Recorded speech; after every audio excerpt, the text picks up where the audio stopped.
అందరికీ నమస్కారం. Best TV ప్రేక్షకులకు స్వాగతం. ప్రస్తుతం మనతో పాటు ఉన్నారు ప్రముఖ జ్యోతిష శాస్త్ర నిపుణులు చంద్రశేఖర్ శర్మ గారు. ఆయనతో మాట్లాడదాం. నమస్తే గురుగారు. నమస్కారం అమ్మా.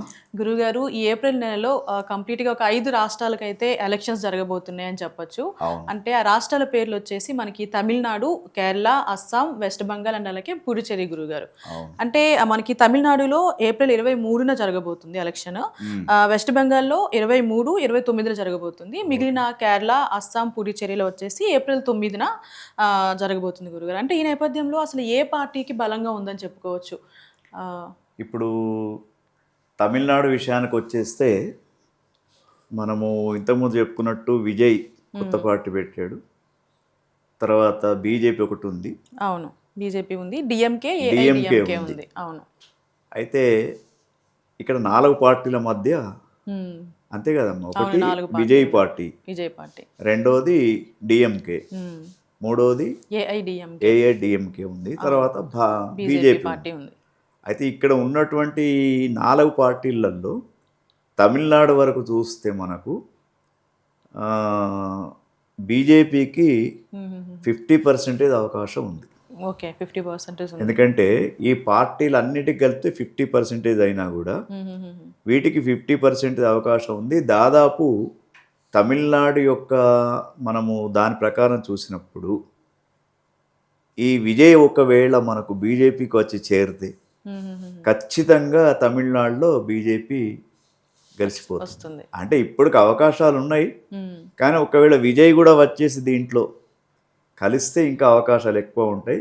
ఎందుకంటే తమిళనాడులో ఇప్పటికే ప్రచార సరళి కానీ, తర్వాత తమిళనాడులో ఉన్నటువంటి అక్కడ ఒక విశిష్టత ఉందమ్మా. తమిళనాడులో కట్టు బొట్టు చూస్తే భారతీయ సనాతన సంప్రదాయం కనబడుతుంది. కాబట్టి మరి భారతీయ సనాతన సంప్రదాయం కనబడ్డప్పుడు ఒక్కసారి దానికి కూడా అవకాశం ఇచ్చి చూడాలి అనే ఉత్సాహం, ఉత్తేజం కూడా ప్రజలలో కనబడుతుంది. మీరు అన్నట్టు ఎక్కువ ఆలయాలు కూడా అక్కడనే ఉన్నాయి. అక్కడ ఏంటంటే మనకు సనాతన సంప్రదాయాన్ని పాటించే గణేశ్వర టెంపుల్, గణపతికి దేవాలయం ఎక్కువ శాతం అక్కడ ఉంది. అంటే హిందూ సంస్కృతిని వాళ్ళు చాలా పాటిస్తూ ఉంటారు. తర్వాత వాళ్ళు చక్కగా గంధం పెట్టుకోవడం, భస్మం పెట్టుకోవడం, ఇవన్నీ కూడా. అంటే ఎలక్షన్స్కు దీనికి ఏం సంబంధం అంటే వాళ్ళ యొక్క నాడి కూడా తెలుస్తూ ఉంటుంది మనకు. ఎలక్షన్లలో ఇప్పుడు వేరే మతాలను పోషించే వాళ్లకు వాటికంటే ఇంకా రాను ఏమవుతున్నాం అంటే తమిళనాడులో ఒక ఆలోచన కూడా వచ్చింది తమిళనాడు పబ్లిక్. ఒకవేళ మనము బీజేపీ కాకుండా వేరే ఈ మిషనరీ సంస్థల పార్టీలను గెలిపిస్తే అసలు హిందూయిజం మొత్తానికే పోతుంది. అదొక అభిప్రాయం కూడా వాళ్ళలో వచ్చింది. మనం ఎందుకంటే పరిశీలకులు చెప్తూ ఉన్నారు మనకు. కాబట్టి తమిళనాడులో 70% నుంచి 80% వరకు బీజేపీ గెలిచే అవకాశాలు ఉన్నాయి. తర్వాత బీజేపీలో ఉన్నటువంటి నాయకత్వం కూడా అక్కడ చక్కగా ప్రచారం చేస్తూ ఉన్నారు. అయితే దీంట్లో ఏంటంటే మనము ఒక చిన్న సలహా ఏమిటంటే విజయ్, సినీ హీరో విజయ్ కూడా వచ్చి దీంట్లో కలిస్తే ఇంకా ఎక్కువ బలం ఉంటుంది. అంటే ఇక్కడ ఏమవుతున్నా అంటే 1-2 సీట్లు తక్కువ అయిపోయినా కూడా మళ్ళీ ఎవరినో కలుపుకోవడం ఉంటుంది. కాబట్టి అటువంటి కూటమి లేకుండా బీజేపీకి వచ్చే అవకాశాలు కూడా మనకు తమిళనాడులో ఈసారి హాయిగా బీజేపీ వస్తుంది. ఓకే గురుగారు. ఇంకో రెండో రాష్ట్రం వచ్చేసి వెస్ట్ బెంగాల్ గురుగారు. సో ఇక్కడ 23వ తారీఖు అలాగే 29వ తారీఖు అయితే ఎన్నికలు జరగబోతున్నాయి. సో ఇక్కడ కాంగ్రెస్ పార్టీ, బీజేపీ పార్టీ అయితే కొంచెం ఎక్కువగా ఉంది అని చెప్పుకోవచ్చు. దీది మమత కాబట్టి అక్కడ ఉన్నటువంటి చూస్తే ఈసారి బీజేపీకి అక్కడ కూడా అవకాశం కనిపిస్తుంది. ఎందుకంటే పశ్చిమ బెంగాల్లో, వెస్ట్ బెంగాల్లో అక్కడ కూడా ఇప్పుడు గత కొన్నేళ్ల నుంచి పరిపాలన విధానం చూసినప్పుడు కొంతవరకు ప్రజలు కూడా తీవ్ర అసంతృప్తికి లోనే ఉన్నారు అక్కడ.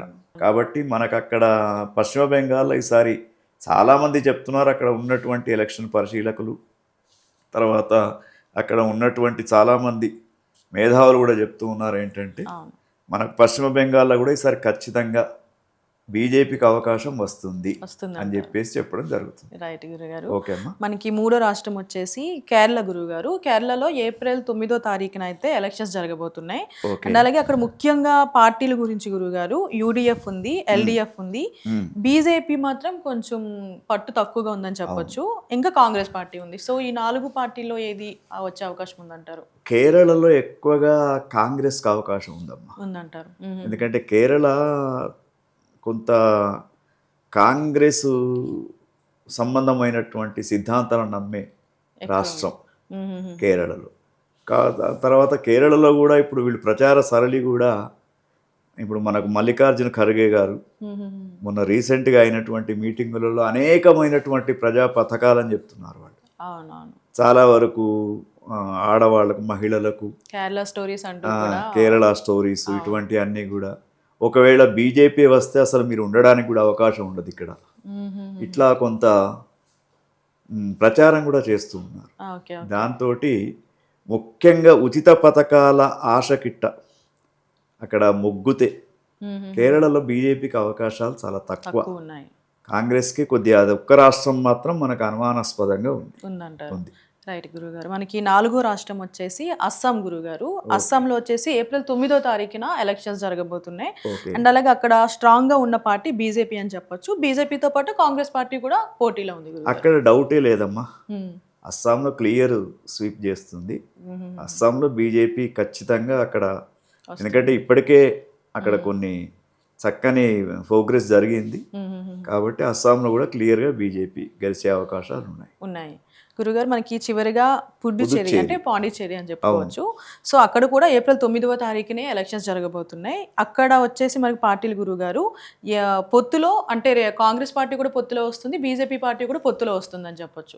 అంటే కాంగ్రెస్ పార్టీ డిఎంకే పార్టీతో పొత్తులోకి వస్తుంది, బీజేపీ పార్టీ వచ్చేసి ఏఐ కాంగ్రెస్ తో పొత్తులోకి వస్తుంది. పుదుచ్చేరి, పాండిచ్చేరిలో ఇక్కడ కూడా మన సనాతన సంప్రదాయాన్ని పాటించేవాళ్ళు చాలా మంది ఉంటారు ఈ రాష్ట్రంలో కూడా. కాబట్టి మళ్ళీ ఇక్కడ కూడా బీజేపీకి అవకాశం. మనకు ఎటుపోయి ఒకటే సాన్వి, ఒక్క కేరళ తప్ప 4 ఈ 5 రాష్ట్రాల ఎన్నికలలో 4 బీజేపీకి వచ్చే అవకాశాలు ఉన్నాయి. కాబట్టి మరి ఇప్పుడు జరుగుతున్నటువంటి వాతావరణం చూస్తే ఇంకొకటమ్మా, ఇప్పుడు బీజేపీ మనకు భారతదేశంలో బీజేపీ ఉంటేనే మనుగడ అనేది ఉండేటట్టు ఉంది. ఎందుకంటే హిందువుల యొక్క సంఖ్య తగ్గిపోతున్నది. ఇక మరి రాను ఇంకా అయిపోతే అసలు ఉండడానికి అవకాశం కూడా ఉండదు.